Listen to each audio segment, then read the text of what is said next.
that is.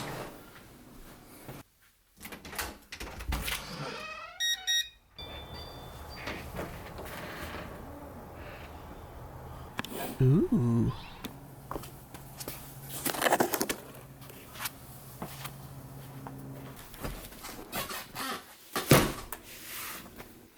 I wonder what this is.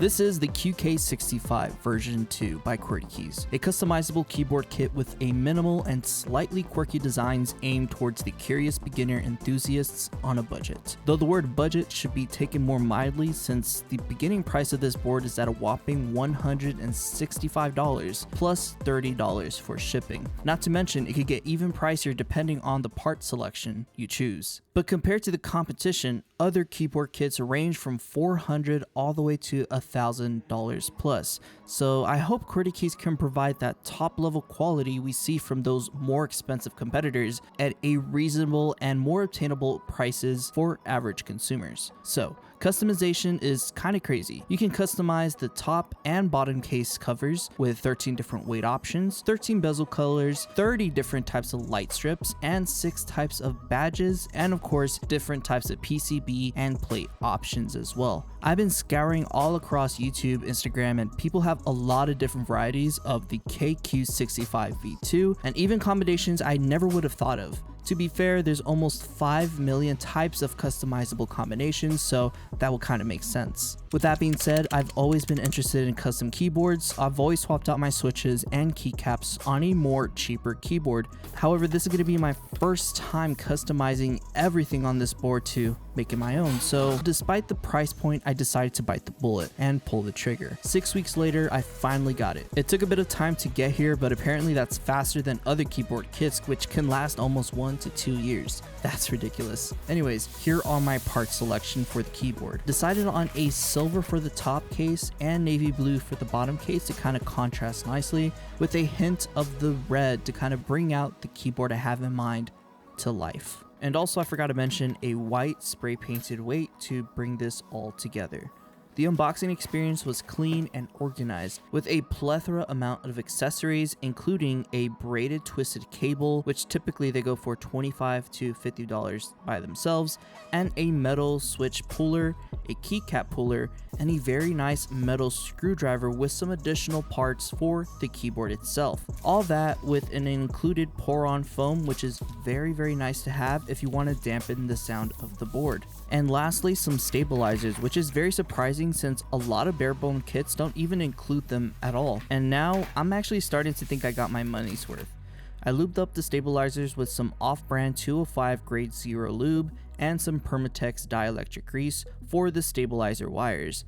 After that was done, we got to the assembly of the keyboard. Initially, I knew the case itself was heavy, but I was not expecting it to be 1.36 kilograms or 3 pounds in freedom units. So this keyboard is definitely a hefty boy. Unfortunately, there was no instruction manual and they wanted you to resort to the website for more information, which I thought was a bit tedious. After a few YouTube videos later, I got to assembling. For the most part, everything essentially just snapped into place, so there was not even a need for a screwdriver. The switches I'll be using are the Novelkeys Badseed Tactile V2s from my boy Badseed Tech. Go ahead and check his video out. He actually goes into detail what the switches are. After all the foam, gasket mounts, and switches were done, I simply put the board on the case and snapped on the top case. Everything's gone fairly smoothly for the most part. So let me go ahead and show you guys the keycaps of choice, which are going to be the Drop DCX Solarized, which are a premium double shot ABS keycap set. I'm kind of wanted to do this board justice and pair it with some good keycaps, but at the same time, I didn't want to necessarily spend more than $100 on just keycaps alone, like GMK. I wanted a set that would match the board, but I also wanted to avoid being monotone with just 2 colors. This keycap set not only matched the theme of the board, it also provided a subtle splash of color to give this board some character. And this is the end result, a very clean, aesthetically looking keyboard with a space type theme. I'm very happy how it turned out, and I understand the reasoning as to why people dump their wallets for this type of craftsmanship. Before we get into the sound test, I kind of want to nitpick on a couple of unfortunate things. I was having some issues with the bottom FN switch hole. For some apparent reason, my switches weren't necessarily making correct contact, and no matter what switches I did, I was still having the issue. So I had to kind of move over the switch a tad to get to the other PCB hole. Unfortunately, I had to opt out for a smaller FN keycap, and there is a little bit of a hole on that side, but all in all, this is not really much of a big deal, but it is definitely unfortunate since I spend so much money on this kit. Another thing I thought was kind of dumb is you had to switch on the power switch in order for the keyboard to work, which I thought is perfectly fine if you're going on wireless mode. However, if you're plugging in wired, for some reason the keyboard is just non-functional and you would need to switch on the switch in order for it to receive power. I thought it was kind of dumb, especially because the USB should kind of override everything in general, but needing that switch in order for it to work was, yeah, not that great. Another thing I had issues with was going to be the VIA compatibility. For some reason, VIA, which is a keyboard software, was not picking up my keyboard at all for some apparent reason. I did resets. I even went on ahead and factory resetted the whole board and nothing was working for me. However, they did have some proprietary software with which I can fully customize the keyboard, so it's not necessarily a big deal. Though these are quite small things, I feel like if you're spending this much money on a keyboard set, you would want everything to be perfect. And quite honestly, I'm still kind of iffy about it, but I understand the hype of this keyboard.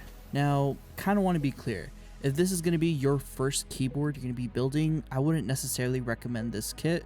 I would recommend a much cheaper alternative, like for example a JK61 or any other cheap Amazon keyboard you could find online. Something like this is more of a premium build, designated for enthusiasts who are more interested in making their keyboard lifestyle a little bit better. So with that being said, I felt like my money I spent was well justified and it was a great overall value of what it provided, and I'm very happy with my purchase. So that will conclude the video. I'll leave it with a sound test. Just make sure you guys hit that like button and be sure you're subscribed so you can watch next week's video. Alright guys, peace.